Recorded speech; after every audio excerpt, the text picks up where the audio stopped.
नमस्कार. आज आपण महाराष्ट्रातील एका मतदारसंघाबद्दल बोलणार आहोत. कळमनुरी. आता हे फक्त एक नाव नाही किंवा निवडणुकीच्या नकाशावरची एक जागा नाही. खरं तर कळमनुरी हे भारतीय ग्रामीण राजकारणाचं एक प्रतिबिंब आहे. एक अशी जागा जिथे माती, पाणी आणि मत यांचं एक अतूट नातं आहे. आणि हेच नातं तिथलं वर्तमान आणि भविष्य ठरवतं. तर चला, या नात्याचा अर्थ शोधूया आणि ह्या जनादेशाचं विश्लेषण करूया.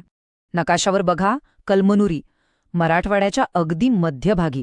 या प्रदेशाची स्वतःची एक ओळख आहे, स्वतःचा एक संघर्ष आहे, आणि हा मतदारसंघ त्याच संघर्षाचा एक भाग आहे. इथली राजकीय आणि सामाजिक जडणघडण समजून घेतल्याशिवाय आपल्याला इथल्या लोकांचा कौल का आणि कसा बदलतो हे कधीच कळणार नाही. त्यामुळे इथल्या राजकारणाचा अभ्यास करण्यासाठी आधी इथली जमीन समजून घेणं खूप महत्त्वाचं आहे. आजच्या या विश्लेषणामध्ये आपण 5 मुख्य टप्प्यांमधून जाणार आहोत. आधी आपण इथल्या मातीची आणि माणसांची गोष्ट समजून घेऊ. मग निवडणुकीचे आकडे काय सांगतात ते पाहू. त्यानंतर इथल्या राजकीय बदलांचा इतिहास तपासू. आणि मग ह्या सगळ्यावर आधारित एक प्रशासकीय आराखडा कसा असू शकतो आणि त्यातून उद्याची बांधणी कशी करता येईल यावर आपण सविस्तर बोलू. ठीक आहे, तर पहिला मुद्दा, मातीची कहाणी. कोणतंही राजकारण हे हवेत घडत नाही. ते माणसांच्या आयुष्यात, त्यांच्या रोजच्या जगण्यात, त्यांच्या संघर्षात रुजलेलं असतं. आणि कळमनुरीचं राजकारण समजून घ्यायचं असेल तर आधी तिथल्या लोकांच्या आयुष्यात डोकावून पाहावं लागेल. मतांच्या मागे दडलेलं मानवी वास्तव काय आहे ते जाणून घेऊया. कळमनुरीची जवळपास 70% लोकसंख्या ही ग्रामीण आहे. म्हणजे इथलं जीवन थेट शेती आणि मातीशी जोडलेलं आहे. इथले सामाजिक घटक बघा. मराठा, कुणबी समाजाचं प्राबल्य आहे, पण त्याचबरोबर अनुसूचित जाती, इतर मागासवर्गीय आणि अल्पसंख्याक समाजही मोठ्या संख्येने आहेत. पण या सगळ्यांना जोडणारा एक समान धागा आहे, तो म्हणजे जमिनीवरचं, शेतीवरचं अवलंबित्व. त्यांची सुखदुःख, त्यांच्या आशा आकांक्षा याच मातीशी जोडलेल्या आहेत. आता हा आकडा बघा, 24. हा फक्त एक नंबर नाहीये. यामागे 24 कुटुंब आहेत, 24 अधुऱ्या कहाण्या आहेत. 2025च्या फक्त पहिल्या 3 महिन्यात हिंगोली जिल्ह्यात झालेल्या शेतकरी आत्महत्यांचा हा आकडा आहे. ही एक शोकांतिका आहे. जेव्हा सन्मानाने जगण्याची संधी संपते तेव्हा अशी टोकाची पावलं उचलली जातात. आणि हा जो व्यवस्थेवरचा राग आहे, जी निराशा आहे, तीच राजकीय संतापाला जन्म देते. लोकांच्या मनात काय आहे, त्यांच्या प्रमुख तक्रारी कोणत्या आहेत? पाण्याची भीषण टंचाई, ग्रामीण बेरोजगारी, सरकारी योजना वेळेवर न पोहोचणं, सिंचनाच्या सोयी नसणं आणि शिक्षण आरोग्यासाठी अपुरी व्यवस्था. आता ह्या निव्वळ तक्रारी नाहीत, हे व्यवस्थेतले ते अडथळे आहेत जे लोकांच्या रोजच्या जगण्यावर थेट परिणाम करतात. आणि हेच मुद्दे त्यांच्या मतदानाचा निर्णय ठरवतात. भारतीय संविधानाने प्रत्येक नागरिकाला सन्मानाने जगण्याचा हक्क दिला आहे. पण जेव्हा मूलभूत गरजांसाठी संघर्ष करावा लागतो तेव्हा तो सन्मान कुठेतरी हरवून जातो. हाच संघर्ष मतांमधून व्यक्त होतो. ठीक आहे, तर आपण लोकांच्या भावना, त्यांच्या समस्या पाहिल्या. आता जरा मानवी पैलूंकडून ठोस आकडेवारीकडे वळूया, कारण शेवटी निवडणुकीचा खेळ आकड्यांचा असतो. 2024च्या निवडणुकीचे निकाल आपल्याला लोकांच्या या भावनांबद्दल, त्यांच्या निर्णयाबद्दल नक्की काय सांगतात? चला, त्याचं विश्लेषण करूया. सगळ्यात आधी मतदानाची टक्केवारी बघा. 2019मध्ये जवळपास 69% मतदान झालं होतं, जे 2024मध्ये वाढून 73% पुढे गेलं. आता हा 4% फरक वरवर पाहता छोटा वाटेल, पण तो खूप महत्वाचा आहे.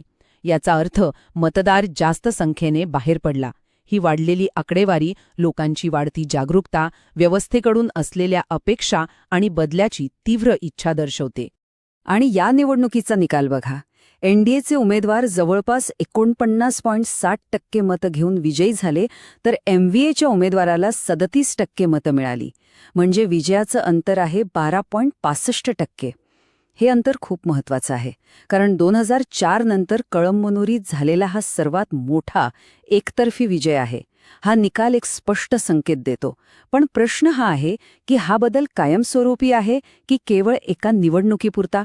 याचं उत्तर भविष्यातच मिळेल. 2024चा निकाल समजून घेण्यासाठी आपल्याला थोडं मागे जावं लागेल, कारण हा निकाल काही एकाएकी घडलेली घटना नाही. कळमनुरीच्या राजकीय अस्थिरतेचा आणि बदलांच्या दीर्घ इतिहासाचा तो एक भाग आहे.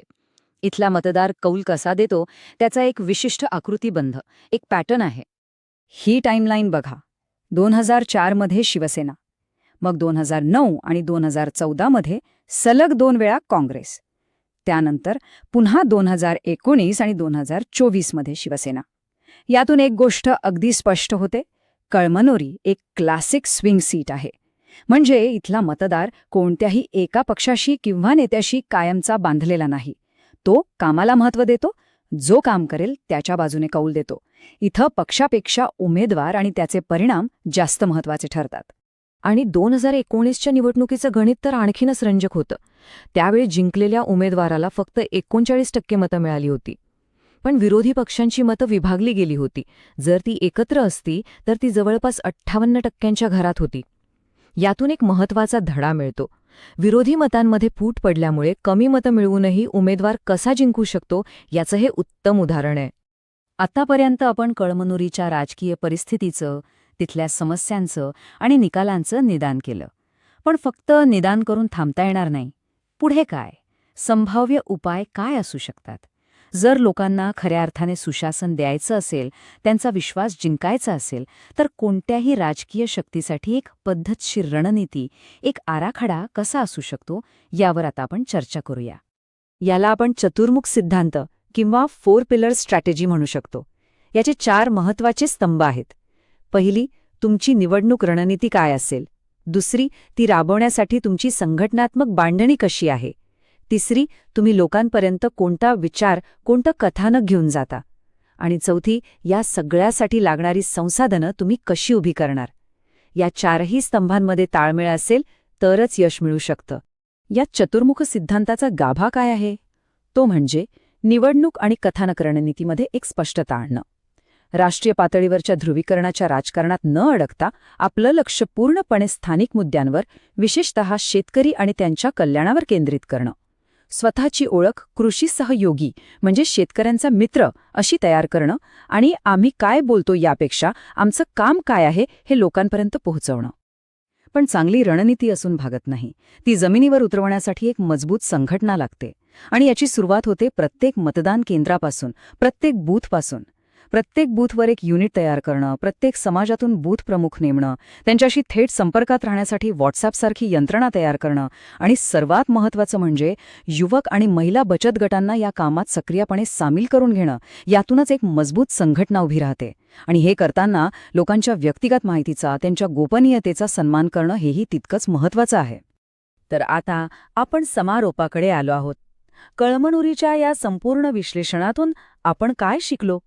यातून मिळालेले धडे फक्त कळमनुरीपुरते मर्यादित नाहीत, तर ते संपूर्ण भारतीय लोकशाहीसाठी, विशेषतः ग्रामीण भागातील राजकारणासाठी खूप महत्त्वाचे आहेत. उद्याचं राजकारण कसं असावं याची दिशा यातून आपल्याला मिळते.